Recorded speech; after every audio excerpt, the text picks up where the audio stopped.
Hello friends, आज हम बात करेंगे कैश फ्लो के बारे में, कैश फ्लो एनालिसिस के बारे में। और कैश फ्लो को बेहतर समझने के लिए आज हम एक छोटी सी केस स्टडी भी डिस्कस करेंगे and importance of cash flow in कोविड-19 सिचुएशन एंड बियॉन्ड।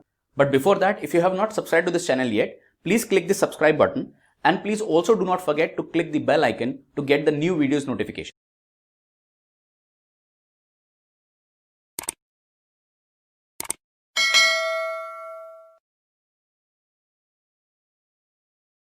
आइए आज के टॉपिक को शुरू करते हैं। कैश फ्लो जैसे नाम से समझ में आता है, कैश फ्लो यानी कैश का फ्लो। इस फ्लो के दो टाइप हैं, इनफ्लो और आउटफ्लो। जो पैसा आपके बैंक अकाउंट में या आपकी जेब में आया वो इनफ्लो, और जो पैसा आपके बैंक अकाउंट से या आपकी जेब से बाहर गया वो आउटफ्लो। इसे अब और भी आसान करके समझते हैं। आई एम श्योर आपने अपना बैंक अकाउंट स्टेटमेंट देखा होगा। उस बैंक अकाउंट स्टेटमेंट में 6 कॉलम होते हैं। First column serial number, second column date यानी जिस दिन ट्रांजैक्शन हुआ है, third column description, fourth column credit और डेबिट यानी कि पैसा क्रेडिट हुआ है या डेबिट हुआ है, फिफ्थ कॉलम अमाउंट यानी कि कितने का ट्रांजैक्शन हुआ है, और सिक्स्थ कॉलम बैलेंस यानी कि जो ट्रांजैक्शन का अमाउंट था उसके बाद बैलेंस कितना बचा है बैंक अकाउंट में। कैश फ्लो के पॉइंट ऑफ व्यू से हम क्रेडिट और डेबिट वाले कॉलम पे ही फोकस करते हैं। चाहे आप लोन लें, या आपकी सैलरी आई, या बोनस आया, या आपने म्यूचुअल फंड में इन्वेस्ट किया था वहां से आपने यूनिट्स रिडीम किए, या आपने इंश्योरेंस पॉलिसी की मैच्योरिटी आई, या आपके बैंक में आपने एफडी कर रखी थी, एफडी मैच्योर हुई और वहां से पैसे आए, ये सारे पैसे आपके बैंक अकाउंट में क्रेडिट ही होते हैं।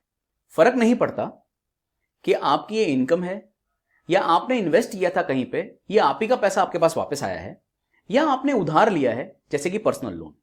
ठीक उसी तरह चाहे आप शॉपिंग करें, डेबिट कार्ड स्वाइप करें, यूटिलिटी बिल पेमेंट्स करें, मोबाइल रिचार्ज करवाएं, म्यूचुअल फंड की एसआईपी दें, इंश्योरेंस का प्रीमियम भरें या रेकरिंग डिपॉजिट करें, ये सब आपके अकाउंट से डेबिट ही होते हैं।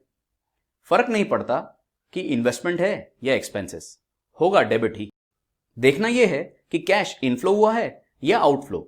एक रूल हमेशा याद रखिए कि टोटल इनफ्लो अगर टोटल आउटफ्लो से ज्यादा है तो हमारे पास सरप्लस है, अगर टोटल आउटफ्लो टोटल इनफ्लो से ज्यादा है तो हमारे यहां शॉर्टफॉल है।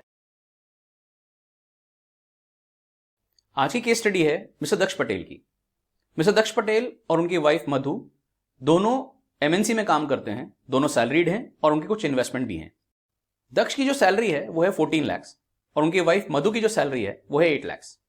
दोनों को डिविडेंड इनकम आती है। दक्ष को डिविडेंड इनकम आती है 35,000 और मधु को जो डिविडेंड इनकम आती है वो है 55,000। दोनों को इंटरेस्ट इनकम भी आती है। दक्ष को आती है 10,000 और मधु को आती है 25,000। दक्ष की पार्ट टाइम इनकम भी है 1,50,000 और मधु को टीचिंग इनकम होती है 2,40,000 की। मधु को रेंटल इनकम भी होती है 1,20,000 की। दक्ष और मधु को दोनों को बोनस इनकम भी होती है। दक्ष को होती है 85,000 और मधु को होती है 45,000। दक्ष की टोटल इनकम 16,80,000 की और मधु की टोटल इनकम 12,85,000 की। Total house hold annual income is 29,65,000। आइए अब इनके एक्सपेंसेस देखते हैं। दक्ष और मधु के मंथली हाउस होल्ड एक्सपेंसेस जो हैं वो है 1,05,000, तो ईयर का हो गया 12,60,000 रुपीज। तो आइए इनके नेट कैश फ्लो देखते हैं। इनफ्लो जो कि उनकी इनकम थी, टोटल इनकम थी 29,65,000 और जो टोटल एक्सपेंसेस हैं वो है 12,60,000। इनका नेट कैश फ्लो कैलकुलेट करते हैं, जो कि इनकी इनकम थी 29,65,000 माइनस 12,60,000 जो उनके एक्सपेंसेस थे। तो नेट इनके पास जो कैश फ्लो है वो है 17,05,000 जो कि सरप्लस है। So net surplus cash flow is 17,05,000।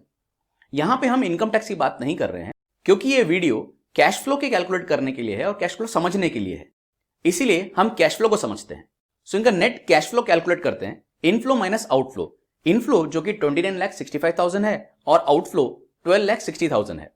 यहां पे कैश इनफ्लो कैश आउटफ्लो से ज्यादा है, इसीलिए कैश फ्लो सरप्लस में है।